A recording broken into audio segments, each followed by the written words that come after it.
Unilab yan. Mahalagang paalala, ang Apibon Kid ay hindi gamot at hindi dapat gamitin panggamot sa anumang uri ng sakit. Mahalagang paalala, ang Shield Bath Soap ay hindi gamot at hindi dapat gamitin panggamot sa anumang uri ng sakit. Mahalagang paalala, ang Cherryfer with Zinc ay hindi gamot at hindi dapat gamitin panggamot sa anumang uri ng sakit. Mahalagang paalala, ang Growy ay hindi gamot at hindi dapat gamitin panggamot sa anumang uri ng sakit. Mahalagang paalala, ang Immunomax at Immunomax Forte ay hindi gamot at hindi dapat gamitin panggamot sa anumang uri ng sakit.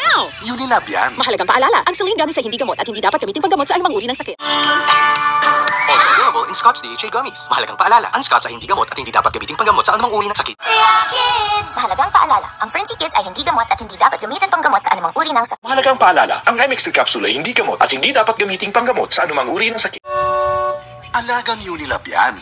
Mahalagang paalala, ang Pelsin Plus C ay hindi gamot at hindi dapat gamitin panggamot sa anumang uri ng sakit. Mahalagang paalala, ang Propan TLC ay hindi gamot at hindi dapat gamitin panggamot sa anumang uri ng sakit. Alagang Unilab yan.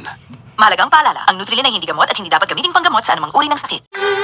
Unilab yan. Mahalagang paalala, ang tiki-tiki ay hindi gamot at hindi dapat gamitin panggamot sa anumang uri ng sakit. Dahil may keka sa maginhawang buhay. Mahalagang paalala, ang Nutrewell Garlic plus Hawthorne Berry plus Ginkgo Biloba plus Vitamin E plus Lemon Balm ay hindi gamot at hindi dapat gamitin panggamot sa anumang uri ng sakit. Mahalagang paalala, ang Centrum Kids ay hindi gamot at hindi dapat gamitin panggamot sa anumang uri ng sakit. Mahalagang paalala, ang High Q ay hindi gamot at hindi dapat gamitin panggamot sa anumang uri ng sakit.